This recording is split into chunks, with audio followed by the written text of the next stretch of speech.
Good morning, students. In last lecture, we have already completed unit number 1 and also clear all your doubts.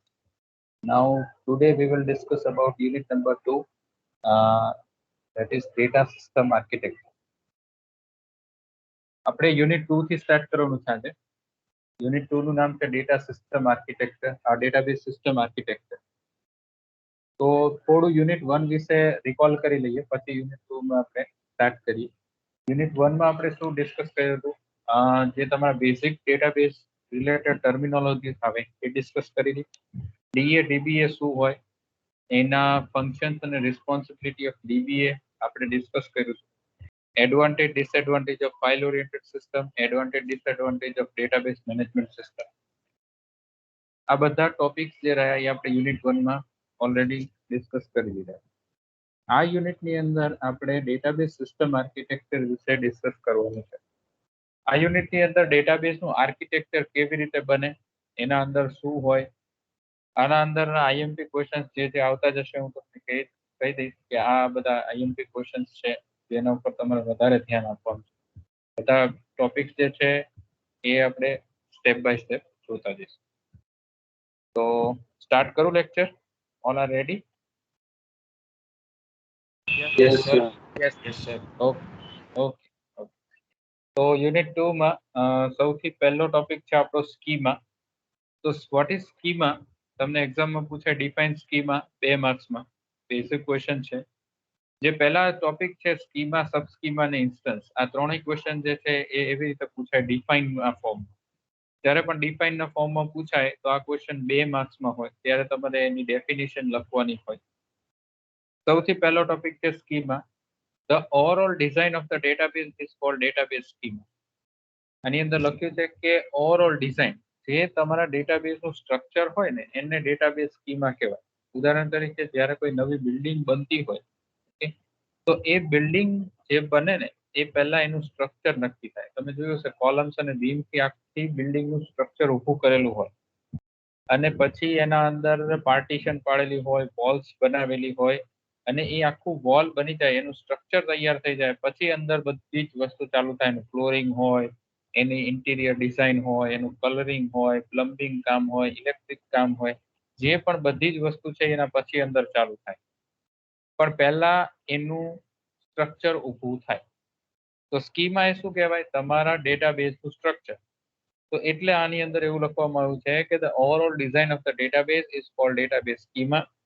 બીજા પોઈન્ટમાં એવું લખ્યું છે કે database schema is a skeleton structure of the database that represents the logical view of the database.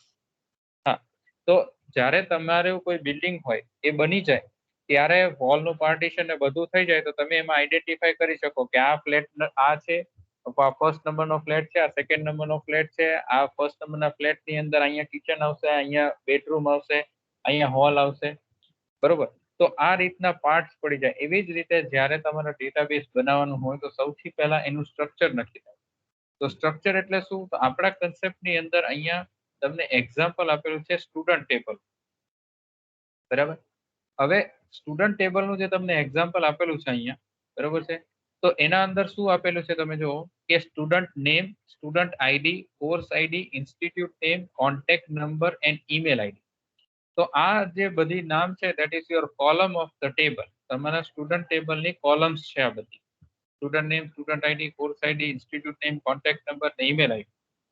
તો આના ઉપરથી તમારા ડેટાબેઝના ટેબલનું structure નક્કી થાય કે તમારા સ્ટુડન્ટ ટેબલના જે ટેબલ છે એની અંદર તમારે આટલી કોલમ્સની અંદર સ્ટુડન્ટનો ડેટા ફિલ કરવો પડશે. તો કોઈ પણ સ્ટુડન્ટ હશે એનું નામ આવશે, એનું આઈડી આવશે, એ કયા કોર્સમાં જોઈન થયો છે, એ કયા ઇન્સ્ટિટ્યૂટમાં છે, એનો કોન્ટેક્ટ નંબર શું છે અને એનો ઈમેલ આઈડી શું. એના ડેટાબેઝ સ્કીમા જે હોય એ ખાલી સ્ટ્રક્ચર અહીંયા બતાવે છે. જેમ કે સ્ટુડન્ટ ટેબલ છે તો એનું આપણને સ્ટ્રક્ચર ખબર પડે છે કે આ ટેબલની અંદર આટલી કોલમ્સ આવે છે. હા, આપણને એ ખબર નથી પડતી કે આ ટેબલની અંદર કેટલા સ્ટુડન્ટની ડિટેલ્સ છે અથવા કયા સ્ટુડન્ટની ડિટેલ્સ છે, એ આપણને ખબર પડશે નહીં. we can only identify the structure of that table. તો આપણને દરેક ટેબલ જે હશે ડેટાબેઝના એનું નામ અને એના અંદર કેટલી કોલમ્સ આવેલી છે એની ઇન્ફોર્મેશન આપણને સ્કીમાથી ખબર પડે. તો તમને જ્યારે લખવાનું આવે ડિફાઇન સ્કીમા, તો તમારે લખવાનું the overall design of the database is called database schema. It represents the skeleton structure of the database. અને એક્ઝામ્પલમાં તમે અહીંયા સ્ટુડન્ટ ટેબલ આપ્યું છે, તમે કોઈ પણ ટેબલ આપી શકો અને એની કોલમ્સના નામ આ રીતે લખી શકો. ઓકે, નેક્સ્ટ આપણે આગળ જોઈએ તો સબ સ્કીમા. તો સબ સ્કીમા એટલે સ્કીમાનો સબ પાર્ટ, એટલે એની ડેફિનેશનમાં લખેલું છે કે it is defined as the subset of the schema that has same property as the scheme. તમારા સ્કીમાનો સબ પાર્ટ જેની બધી જ પ્રોપર્ટી સ્કીમાની છે એ સબ સ્કીમામાં આવે. તમે C++ ભણો છો બરાબર છે, તો એની અંદર જો તમારે ક્લાસનો કન્સેપ્ટ આવ્યો હોય તો એની અંદર પેરેન્ટ ક્લાસ ને ચાઇલ્ડ ક્લાસ આવે. તો પેરેન્ટ ક્લાસની જે પ્રોપર્ટી હોય ચાઇલ્ડ ક્લાસ ઇનહેરિટ કરે, અથવા તો ફાધર, રિયલ લાઈફનો એક્ઝામ્પલ લઈએ તો ફાધર અને ચાઇલ્ડ. તો આપણે એવું કહીએ કે ફાધરની જેટલી પ્રોપર્ટી હોય એમાં સન અથવા એની ડોટરનો હિસ્સો આવે, બરાબર છે. તો એ તમને હેરિડિટીમાં મળે છે. તો એવી જ રીતે સ્કીમાનો સબ પાર્ટ હોય એની અંદર સ્કીમાની બધી જ પ્રોપર્ટી હોય. એટલે તમે એની ડેફિનેશનમાં એવું લખી શકો કે it is a subset of schema that has same property as your scheme. આની અંદર જે સબ સ્કીમા છે એ તમને એવી ઇન્ફોર્મેશન આપે કે તમારા ડેટાબેઝના ડિફરન્ટ યુઝર્સ હોય છે. આપણે ફર્સ્ટ યુનિટ જ્યારે ડિસ્કસ કર્યું ત્યારે આપણે ડેટા સિસ્ટમ એન્વાયરમેન્ટ એવો ટોપિક, ડેટાબેઝ સિસ્ટમ એન્વાયરમેન્ટ એવો ટોપિક ડિસ્કસ કર્યો હતો. જેની અંદર આપણા ડેટાબેઝ એન્વાયરમેન્ટના 4 કમ્પોનેન્ટ વિશે આપણે ડિસ્કસ કર્યું. પહેલો હતો ડેટા, બીજો હતું સોફ્ટવેર, ત્રીજું હાર્ડવેર અને ચોથું યુઝર. અને યુઝરની આપણે ફર્ધર 4 ટાઈપ્સ એટલે 4 ટાઈપ્સના યુઝર વિશે ડિસ્કસ કર્યું. એમાં પહેલો હતો ડેટાબેઝ ડિઝાઇનર, પછી હતો એપ્લિકેશન પ્રોગ્રામર, પછી ડેટાબેઝ એડમિનિસ્ટ્રેટર અને last your navy user or and user. તો આની અંદર તમારા દરેક યુઝરને આપણે અલગ અલગ વ્યૂ બતાવો. તો એના માટે તમારું સબ સ્કીમા છે એ ઇમ્પોર્ટન્ટ છે. ખબર પડે છે? Yes sir. નેક્સ્ટ આપણો જે ડેફિનેશનમાં તમને ટોપિક પૂછે છે ઇન્સ્ટન્સ. તો what is instance? The data stored in the database at a particular moment of the time is called instance of the database. માની લો આપણે એક એક્ઝામ્પલ લઈએ કે એમેઝોન તમને બધાને જ ખબર હશે. તો એમેઝોનનો માની લો કે ડેટાબેઝ છે, એના અંદર રોજ કેટલા ઓર્ડર પડતા હશે, કેટલા લોકોને સપ્લાય થતું હશે, કેટલી નવી પ્રોડક્ટ અંદર આવતી હશે, કેટલી પ્રોડક્ટ રિમૂવ થતી હશે, કેટલા લોકોને પ્રોડક્ટ મળતી હશે, કેટલા લોકોને નહીં મળતી હોય તો રિટર્ન આવતું હશે. તો જે લોકો જ્યારે પણ કોઈ પણ રિક્વેસ્ટ નાખે તો એનાથી શું થતું હશે, તમારો જે ડેટાબેઝ છે એમાં કંઈક ને કંઈક ચેન્જ કન્ટિન્યુઅસ ચાલુ રહેતો. તો એ જે કન્ટિન્યુઅસ ચેન્જ ચાલુ રહે છે, બરાબર, એટલે એના કારણે તમારો ડેટાબેઝ જે છે એ કન્ટિન્યુઅસ ચેન્જ થાય. તો માની લો કે તમે આજે અત્યારે તમે એ ડેટાબેઝ, એમેઝોનનો ડેટાબેઝ છે એનું બેકઅપ લો છો એક જગ્યાએ, બરાબર. તો બેકઅપ લઈએ છે ત્યારે માની લો કે ઓર્ડર ટેબલ છે એની અંદર 1 લાખ એન્ટ્રી છે.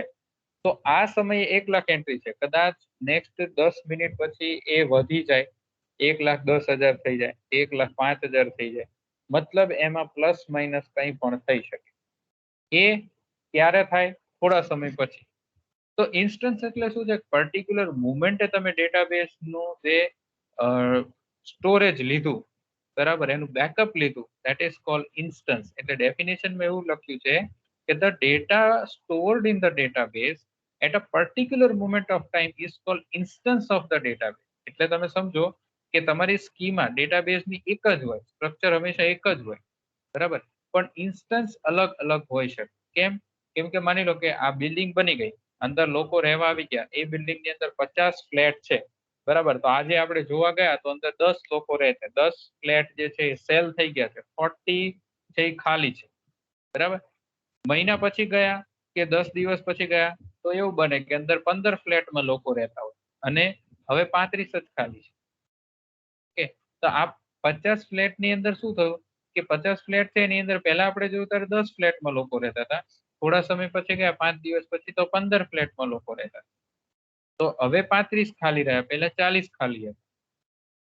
તો એ વસ્તુ ચેન્જ થતી રહે, મતલબ જે તમારો ડેટા છે એ ડેટાબેઝમાં કન્ટિન્યુઅસલી અપડેટ થતો રહે છે, કન્ટિન્યુઅસલી ચેન્જ થતો રહે છે, પણ પર્ટિક્યુલર પોઈન્ટ ઓફ ટાઈમે તમે ડેટાબેઝનું જે બેકઅપ લો છો that is called instance of database. એટલે ઇન્સ્ટન્સ જે પર્ટિક્યુલર મોમેન્ટે તમે લો એ એવું નથી કે સેમ રહે જ્યારે તમે બીજું ઇન્સ્ટન્સ લો ત્યારે, કેમ કે ડેટા તો વેરિએશન થવાનો જ છે જેમ જેમ ટાઈમ ચેન્જ થશે.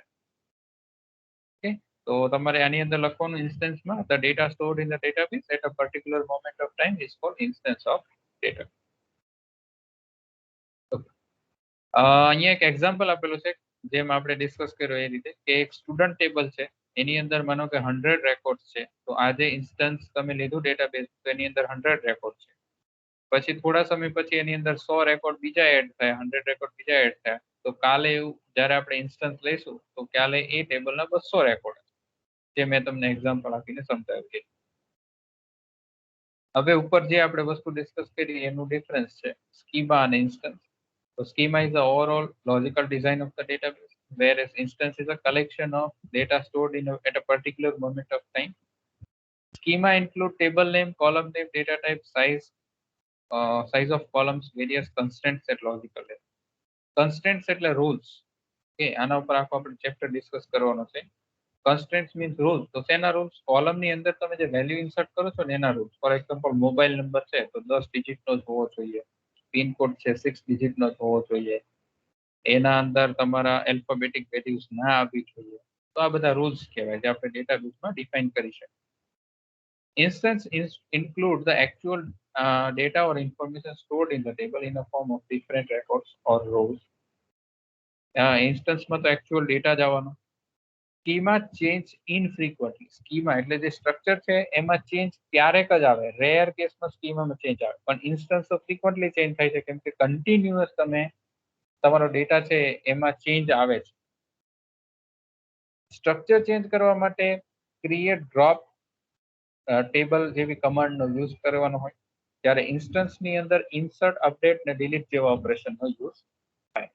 તો આપણે જ્યારે તમને જે થર્ડ યુનિટ ડિસ્કસ કર્યું છે બરાબર, પ્રેક્ટિકલ સેશનની અંદર થિયરીમાં પેરેલલ ચાલી રહ્યું છે, તો એના અંદર તમે ડીડીએલ અને ડીએમએલ બે કમાન્ડ વિશે ડિસ્કસ કર્યું છે.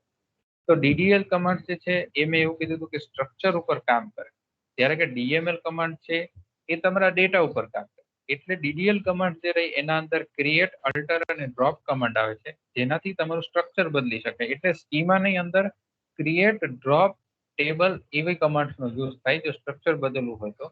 અને ઇન્સ્ટન્સ છે એનાથી ડેટા ચેન્જ થાય છે. એટલે ડીએમએલ કમાન્ડ શું કરે તો ડેટા ઉપર કામ કરે. એટલે ડીએમએલ કમાન્ડ્સની કેટલી સબ કમાન્ડ્સ છે? ઇન્સર્ટ, અપડેટ અને ડિલીટ. એટલે ઇન્સ્ટન્સની અંદર ઇન્સર્ટ, અપડેટ અને ડિલીટ ઓપરેશન કરે. ક્લિયર?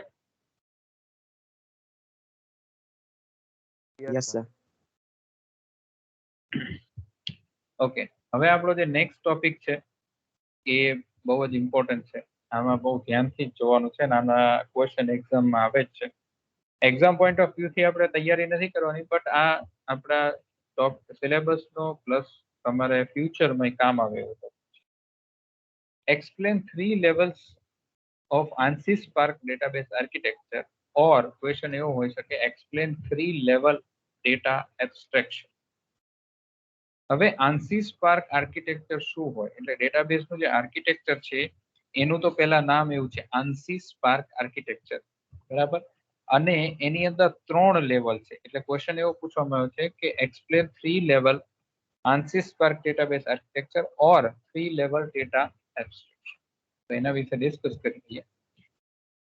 હવે આપણી પાસે જે 3 લેવલ છે ડેટાબેઝના આર્કિટેક્ચરના, એમાં સૌથી પહેલું લેવલ છે તમારું એક્સટર્નલ લેવલ, બીજું છે કન્સેપ્ચ્યુઅલ લેવલ અને ત્રીજું છે internal level.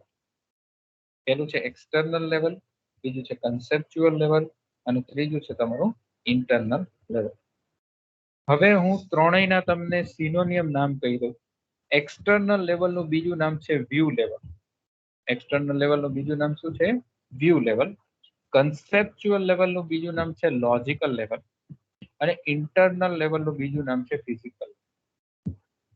Clear?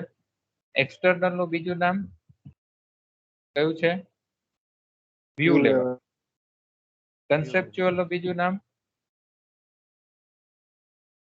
Logical logical level અને ઇન્ટરનલ નું બીજું નામ physical level physical level. Correct.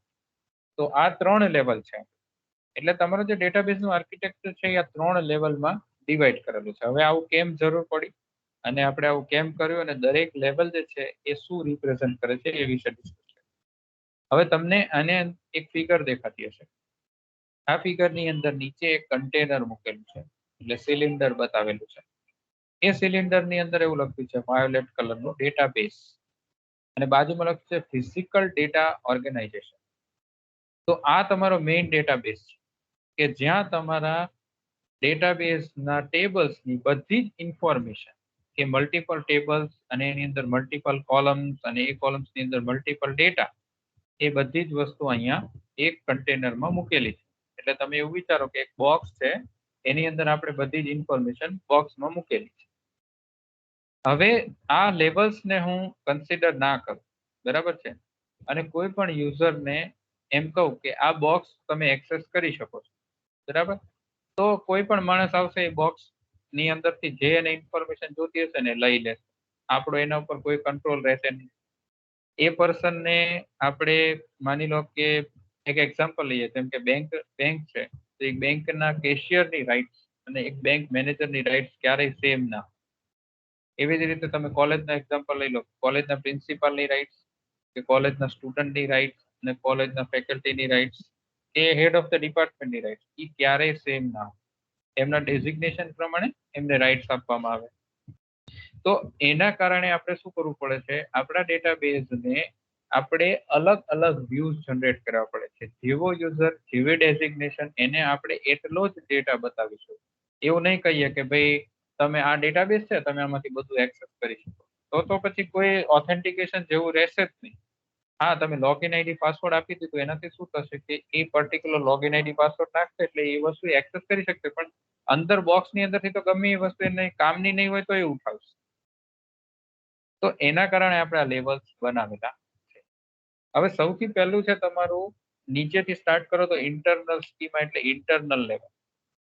તો એના પછી છે તમારું લોજિકલ કન્સેપ્ચ્યુઅલ લેવલ અને એના ઉપર તમારું વ્યૂ લેવલ. હવે આપણે વન બાય વન ડિસ્કસ કરી લે. નીચેથી નામ છે એટલે હું પહેલા ઇન્ટરનલ લેવલ ડિસ્કસ કરીશ. ઓકે, ઇન્ટરનલ અથવા physical level. So this is the lowest level of data abstraction. It describes how the data are actually stored on the storage device. આ સેકન્ડ પોઈન્ટ છે ને એ સૌથી ઇમ્પોર્ટન્ટ છે. How the data is stored. તમારો ડેટાબેઝનો data physical storage ડિવાઇસમાં કઈ રીતે store થશે એ ક્યાં નક્કી થાય? ઇન્ટરનલ લેવલ ઉપર, એટલે કે ફિઝિકલ લેવલની અંદર નક્કી થાય. અને એ શું કરે કે તમારું જે ડેટા સ્ટ્રક્ચર છે એ કેવી રીતે મેનેજ કરવાનું, એની ફાઇલ્સ કેવી રીતે મેનેજ કરવાની, એને એક્સેસ કઈ રીતે કરવાનું, ડેટાનું કમ્પ્રેશન કઈ રીતે કરવાનું, એન્ક્રિપ્શન ડિક્રિપ્શન મેથડ કઈ રીતે એપ્લાય કરવાનું, એ બધું જ ક્યાં નક્કી થાય? ઇન્ટરનલ લેવલ અથવા તમારા ફિઝિકલ લેવલની ઉપર. ઓકે, તો ઇન્ટરનલ લેવલ અથવા ફિઝિકલ લેવલ શું તમને ડિફાઇન કરી આપે છે? તો it defines the lowest level and it describes how the data are actually stored on the storage device. ખાલી તમારે એટલું જ યાદ રાખવાનું છે કે ઇન્ટરનલ લેવલ અથવા ફિઝિકલ લેવલ ખાલી એટલું નક્કી કરે છે કે તમારો જે ડેટા છે એ તમારા સ્ટોરેજ ડિવાઇસમાં કઈ રીતે સ્ટોર થશે. ઓકે, આવા ક્લિયર થયું? આમાં કઈ ડાઉટ?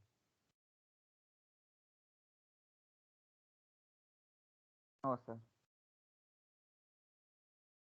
હવે નેક્સ્ટ આપણે એનાથી એક સ્ટેપ ઉપરના લેવલ ઉપર જઈએ, એટલે કે આપણું કન્સેપ્ચ્યુઅલ લેવલ અથવા logical level. So this is the next higher level of data abstraction or ANSYS Spark 3 level architecture. આ સેકન્ડ લેવલ છે. તો એ શું ડિસ્ક્રાઇબ કરે છે? આમાં પણ second point important. It describe what data are stored in the database and what relationship exist among those data. Conceptual level અથવા logical level એવું નક્કી થાય કે તમારા ડેટાબેઝની અંદર કયો ડેટા સ્ટોર કરવાનો અને એ જે ડેટા સ્ટોર કરી રહ્યા છો એની અંદર રિલેશનશિપ જે છે એ કયા ડેટાનું બીજા ડેટા સાથે કઈ રીતનું છે એ નક્કી. ઉદાહરણ તરીકે આપણે એક એક્ઝામ્પલ લઈએ કે કોલેજની આપણું એક્ઝામ્પલ લઈએ કે તમે બધા સ્ટુડન્ટ છો, બરાબર છે, તમારી ડિટેલ મેં સ્ટુડન્ટ ટેબલમાં નાખી. હવે મારી પાસે એક બીજું ડિપાર્ટમેન્ટનું ટેબલ છે. એ ડિપાર્ટમેન્ટના ટેબલની અંદર તમારા ડિપાર્ટમેન્ટ આઈડી છે અને ડિપાર્ટમેન્ટનું નામ છે. હવે ડિપાર્ટમેન્ટ આઈડી અને ડિપાર્ટમેન્ટનું નામ છે, તો એની અંદર મારે તમારા સ્ટુડન્ટ ટેબલને ડિપાર્ટમેન્ટ ટેબલ સાથે લિંક કરવું હોય એટલે મને એ તો ખબર પડવી જોઈએ કે તમે આખી કોલેજના બધા સ્ટુડન્ટની એન્ટ્રી હું એક સ્ટુડન્ટ ટેબલમાં કરી દઉં, મને કઈ રીતે ખબર પડે કે આ સ્ટુડન્ટ કયા ડિપાર્ટમેન્ટનું છે? તો એના કારણે એના માટે હું શું કરીશ, એના માટે હું એક કોલમ એડ કરીશ સ્ટુડન્ટ ટેબલમાં, જેનું નામ હશે ડિપાર્ટમેન્ટ આઈડી. અને એ કોલમના બેઝ પર મને ખબર પડે કે આ સ્ટુડન્ટની સામે 07 લખેલું છે ડિપાર્ટમેન્ટ આઈડી ની અંદર, તો મને ખબર પડે કે આ કોમ્પ્યુટર ડિપાર્ટમેન્ટ. એની સામે ડિપાર્ટમેન્ટ આઈડી માં 16 લખેલું છે, તો મને ખબર પડે કે આઈટી ડિપાર્ટમેન્ટ. ક્યાંથી ખબર પડે છે? તો 16 લખેલું છે ને સ્ટુડન્ટની સામે, એટલે હું ડિપાર્ટમેન્ટ ટેબલમાં જઈશ. ડિપાર્ટમેન્ટ ટેબલમાં શું લખેલું છે? તો ડિપાર્ટમેન્ટ આઈડીમાં 16 લખેલું છે ને સામે એનું નામ લખેલું છે કે ઇન્ફોર્મેશન ટેકનોલોજી ડિપાર્ટમેન્ટ કે આઈટી ડિપાર્ટમેન્ટ. અને 07 લખેલું છે, તો હું પાછો ડિપાર્ટમેન્ટ ટેબલમાં જઈશ, ત્યાં લખેલું છે 07 ડિપાર્ટમેન્ટ આઈડીમાં, એની સામે લખેલું છે કોમ્પ્યુટર ડિપાર્ટમેન્ટ. જો હું આ બે ટેબલને અલગ ના કરું તો મારે શું કરવું પડે? માની લો કે મારા ડિપાર્ટમેન્ટ કોમ્પ્યુટર ડિપાર્ટમેન્ટની અંદર 540 સ્ટુડન્ટ છે ને, તો 540 એન્ટ્રી સ્ટુડન્ટ ટેબલમાં થાય અને બધાની સામે ડિપાર્ટમેન્ટ કોલમમાં computer computer computer computer computer એવું લખાય. અને માની લો કે કાલ સવારે આપણો જે ડિપાર્ટમેન્ટ છે સ્ટુડન્ટનો ડિપાર્ટમેન્ટ, એની અંદર માની લો કે કંઈક ચેન્જ આવે, કોમ્પ્યુટરની બદલે કોમ્પ્યુટર એન્જિનિયરિંગ ડિપાર્ટમેન્ટ થઈ, તો મારે શું કરવું પડશે? મારે 540 સ્ટુડન્ટને અપડેટ કરવા પડશે. બધી જગ્યાએ મારે મેન્યુઅલી લખવા જવું પડશે computer engineering department, computer engineering department, એવું 540 વખત એન્ટ્રી કરી. પણ હું એની જગ્યાએ આઈડી લખી નાખું 07, તો આઈડી મારો ફિક્સ છે, ચેન્જ નથી થવાનો, મને ખબર છે. અને કાલે સવારે એમાં ચેન્જ આવ્યો કે કોમ્પ્યુટરની જગ્યાએ હવે કોમ્પ્યુટર એન્જિનિયરિંગ ડિપાર્ટમેન્ટ થઈ ગયું, તો મારે ચેન્જ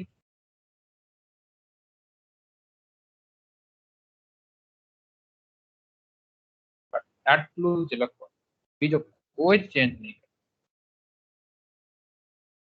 બરાબર છે?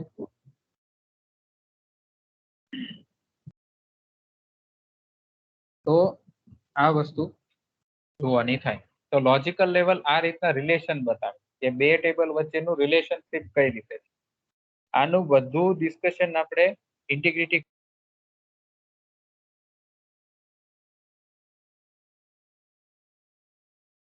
સર તમે મ્યુટ થઈ ગયા. સર તમે મ્યુટ થઈ ગયા. હલો હલો હા સર હવે યસ અવાજ સર. આવ્યો. Yes sir sir. અવાજ. ઓકે.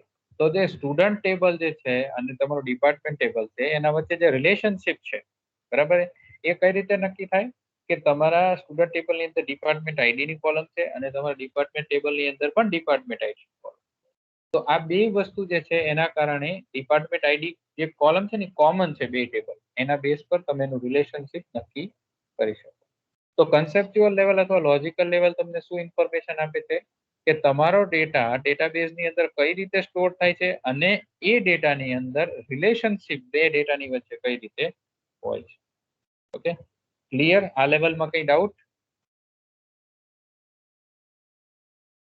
નો સર. હવે એનાથી એક સ્ટેપ ઉપર જઈએ, આપણું થર્ડ લેવલ, એટલે કે આપણું એક્સટર્નલ લેવલ અથવા વ્યૂ લેવલ. તો એમાં લખ્યું છે this is the highest level of data abstraction and it is also known as view level. It describes only the part of entire database that a particular end user requires. આ લેવલને કેમ બનાવવામાં આવ્યું છે એનું નામ પરથી ખબર પડે કે વ્યૂ લેવલ. જે યુઝરની જેવી રાઈટ છે અને એટલો જ ડેટા બતાવવા. માની લો કે બેંક મેનેજર છે તો એ લોગિન કરે તો એને એની રાઇટ્સ પ્રમાણે ડેટા બતાવવાનો, કેશિયર લોગિન કરે તો એને એની રાઇટ્સ પ્રમાણે ડેટા બતાવવાનો. કોલેજના ડેટાબેઝની વાત કરીએ તો પ્રિન્સિપાલ મેડમ લોગિન કરે કે પ્રિન્સિપાલ સર લોગિન કરે તો એને એની રાઇટ્સનો ડેટા બતાવવાનો. Head of the department login કરે તો એને એની રાઇટ્સનો ડેટા બતાવવાનો. સ્ટુડન્ટ લોગિન કરે તો એને એની પ્રકારનો. મતલબ જેવો યુઝર જે ડેટાબેઝમાં એનો જેવો રોલ છે એને એ પ્રકારનો વ્યૂ બતાવવાનો. સ્ટુડન્ટને સ્ટુડન્ટ રિલેટેડ ઇન્ફોર્મેશન બતાવી હોય તો એને એ જ ઇન્ફોર્મેશન, પછી એને એ ઇન્ફોર્મેશન બતાવવાની જરૂર નથી કે સ્ટુડન્ટ સેક્શનમાં શું આવ્યું, કેટલા સ્ટુડન્ટની ડિટેલ્સ આવી, એ એની જરૂર નથી. એને પર્ટિક્યુલર પોતાની ડિટેલ બતાવવાની જરૂર છે, અથવા તો એને કઈ કઈ વસ્તુ કરવાની છે એ જ વસ્તુ એને દેખાડવાની. તો આ લેવલ એટલે બનાવવામાં આવ્યું છે કે દરેક યુઝરની રાઇટ્સ ઓથેન્ટિકેશન પ્રમાણે એ યુઝર પોતાની ડિટેલ્સ જોઈ શકે, અને જેવું ડીબીએ નક્કી કરે, ડેટાબેઝ એડમિનિસ્ટ્રેટર નક્કી કરે, એ રીતની ઇન્ફોર્મેશન એ યુઝરને બતાવવામાં આવશે. તો એ ડિફાઇન થાય એક્સટર્નલ અથવા વ્યૂ લેવલ. તો જો અહીંયા એક એક્ઝામ્પલ પણ આપેલું છે કે customer need to access only there account related information. આપણે માનો કે બેંકમાં લોગિન કરીએ, બરોબર, અને તો આપણને શું દેખાય? આપણા બેંકના અકાઉન્ટની ડિટેલ જ દેખાય. આપણે એવું તો નથી ને કે આપણું લોગિન કરીએ અને બાજુવાળાના અકાઉન્ટની ડિટેલ દેખાય આપણને, કે એના અકાઉન્ટમાં કેટલું બેલેન્સ, એવું તો નથી દેખાતું. કેમ નથી દેખાતું? કેમ કે આપણી રાઇટ્સ અલગ છે, એની રાઇટ્સ અલગ છે. એને એની ઇન્ફોર્મેશન બતાવો, આપણને ઇન્ફોર્મેશન બતાવો. તો એ ક્યાં નક્કી થાય? એક્સટર્નલ લેવલ અથવા વ્યૂ લેવલ નક્કી થાય. તો આ આપણા 3 લેવલ હતા. તમારું ડેટાબેઝ, એના ઉપર ઇન્ટરનલ લેવલ આવે, જે તમારો ડેટા કેવી રીતે સ્ટોર થાય એ નક્કી કરે. કન્સેપ્ચ્યુઅલ લેવલ અથવા લોજિકલ લેવલ એના ઉપર આવે, એ નક્કી કરે કે તમારો ડેટા છે એ કેવો ડેટા સ્ટોર કરવાનો અને એના વચ્ચે શું રિલેશનશિપ હશે. અને એના ઉપર તમારું એક્સટર્નલ અથવા વ્યૂ લેવલ આવે, જે તમારા યુઝરની રાઇટ્સ પ્રમાણે તમને વ્યૂ બતાવે. એટલે જો અહીંયા જે તમારું ફિગર છે એની અંદર તમને વ્યૂ 1, વ્યૂ 2 અને વ્યૂ 3 એવું લખેલું છે, અને એની ઉપર યુઝર 1, યુઝર 2 અને યુઝર 3 લખેલું છે. એટલે જેવા યુઝર એને એ પ્રકારનો વ્યૂ બતાવે. આમાં કઈ ડાઉટ? નો સર. હવે નેક્સ્ટ આપણો છે એડવાન્ટેજીસ ઓફ 3 ટાયર આર્કિટેક્ચર. હવે આવું આર્કિટેક્ચર આપણે બનાવ્યું અને આની અંદર આપણે 3 લેવલ ડિફાઇન કર્યા. એના એડવાન્ટેજ કયા કયા છે? તો સૌથી પહેલો એડવાન્ટેજ છે same data can be accessed by different user with different customize. Same data access થઈ શકે ડિફરન્ટ યુઝર દ્વારા. ડિફરન્ટ વ્યૂઝ તમે બનાવો છો તો સેમ ડેટા એક્સેસ થઈ શકે, પણ યુઝરની રાઇટ્સ અલગ અલગ છે, એટલે આપણે એને એ રીતે બનાવીએ. સેકન્ડ એડવાન્ટેજ છે the user is not concerned about the physical data storage detail. તમારા યુઝરને ખાલી ડિટેલ્સ દેખાશે, એ એનો ડેટા જોઈ શકશે એની રાઇટ્સ પ્રમાણે, પણ એને ખબર નહીં પડે કે ફિઝિકલી ડેટા ડેટાબેઝ સિસ્ટમમાં કઈ રીતે સ્ટોર થયો. થર્ડ એડવાન્ટેજ છે physical storage structure can be change without requiring changes in the user view. તમારે ફિઝિકલ સ્ટોરેજમાં કંઈક ચેન્જ કરવાનો આવે તો એનાથી યુઝરના વ્યૂ ઉપર કંઈ પણ ઇફેક્ટ આવશે નહીં, કેમ કે 3 લેવલ અલગ. અને લાસ્ટ છે તમારું conceptual structure of the database can be change without affecting the end user. જો તમારે એનું લોજિકલ લેવલે એના ટેબલના રિલેશનશિપમાં કંઈ ચેન્જ કરવો છે, કોલમ્સ નવી એડ કરવી છે, ડિલીટ કરવી છે, તો એનાથી પણ તમારા યુઝરના વ્યૂમાં કંઈ ઇફેક્ટ આવશે. તો આ 4 તમારા બેઝિક એડવાન્ટેજ છે 3 ટાયર આર્કિટેક્ચર. તો આજે લેક્ચરમાં આપણે આટલું રાખીએ. હવે આપણે જે ડિસ્કસ કર્યું ને એને એકવાર બધું રિવાઇઝ કરી લઈએ ફટાફટ. સૌથી પહેલું આપણે યુનિટ સ્ટાર્ટ કર્યો ત્યારે સ્કીમા જોયું. તો schema is the overall design of the database, basic structure of the database. એમાં આપણે સ્ટુડન્ટ ટેબલ અને એની કોલમ્સ વિશે ડિસ્કસ કર્યું. સબ સ્કીમા એટલે તમારો સ્કીમાનો સબસેટ. થર્ડ ઇન્સ્ટન્સ એટલે શું? તો data stored in the database at a particular moment of time, that is instance of the database that frequently changes. એના પછી આપણે સ્કીમા અને ઇન્સ્ટન્સ વિશે ડિસ્કસ કર્યું, એના બધા પોઈન્ટ ડિસ્કસ કર્યા. એના પછી આપણે 3 લેવલ આંશિક સ્પાર્ક આર્કિટેક્ચર વિશે ડિસ્કસ કર્યું. તો એના અંદર 3 લેવલ હોય. સૌથી નીચે ડેટાબેઝ હોય એના ઉપર 3 લેવલ હોય. ઇન્ટરનલ લેવલ, એનું બીજું નામ તમારું ફિઝિકલ લેવલ, કન્સેપ્ચ્યુઅલ લેવલ, તેનું બીજું નામ લોજિકલ લેવલ, એક્સટર્નલ લેવલ, તેનું બીજું નામ વ્યૂ લેવલ. એમાં આપણે એક્સટર્નલ લેવલમાં એવું કીધું કે હાઈએસ્ટ લેવલ હોય, તેની અંદર આખા ડેટાબેઝની ઇન્ફોર્મેશન હોય, પણ એ information as per rights of the user દેખાડવામાં આવે. જે યુઝરને જે વસ્તુ બતાવવાની છે એ જ બતાવવાની, બાકી હાઇડ કરી દેવાની. કન્સેપ્ચ્યુઅલ અથવા લોજિકલ લેવલ જે છે એ શું નક્કી કરે છે કે તમારો જે ડેટા છે એ કયો ડેટા સ્ટોર થાય છે તમારા ડેટાબેઝમાં, અને એ ડેટાની વચ્ચે શું રિલેશનશિપ હશે. એટલે તમારો ટેબલ્સ કયા હશે, એમના વચ્ચે શું રિલેશનશિપ. એના પછી આપણે ઇન્ટરનલ લેવલ, ફિઝિકલ લેવલ જોયું. જેમાં આપણે કીધું કે તમારો ડેટા સ્ટોરેજ ડિવાઇસમાં કઈ રીતે સ્ટોર થશે એના ઉપર આપણે ફોકસ કર્યું કે એમાં ડેટાબેઝ સ્ટ્રક્ચર કયું હશે, ફાઇલ સ્ટ્રક્ચર કયું હશે, એન્ક્રિપ્શન ડિક્રિપ્શન કઈ રીતે થશે એ ડિસ્કસ કર્યું. અને લાસ્ટમાં આપણે ડિસ્કસ કર્યું એડવાન્ટેજીસ ઓફ 3 ટાયર આર્કિટેક્ચર. એમાં આપણે આ 4 બેઝિક એડવાન્ટેજ ડિસ્કસ કર્યા. આટલે સુધી કોઈને કઈ ડાઉટ? ઓકે, તો આપણે નેક્સ્ટ લેક્ચરની અંદર ડેટા ઇન્ડિપેન્ડન્સ થી ચાલુ કરશું. આટલી વસ્તુ તમે જોઈ લેજો. આ બધા જે લેક્ચર્સ છે એ તમારી યુટ્યુબ ચેનલમાં હું મૂકું છું. બરાબર, તો કદાચ કોઈને લેક્ચર એટેન્ડ કરવાનો રહી ગયો હોય તો તમે ત્યાંથી વ્યૂ કરીને જોઈ શકો. અને સ્ટીલ આમાં કંઈ ડાઉટ હોય તો આપણે નેક્સ્ટ લેક્ચરમાં મને મારી સાથે ડિસ્કસ કરી લેજો. Okay, thank you.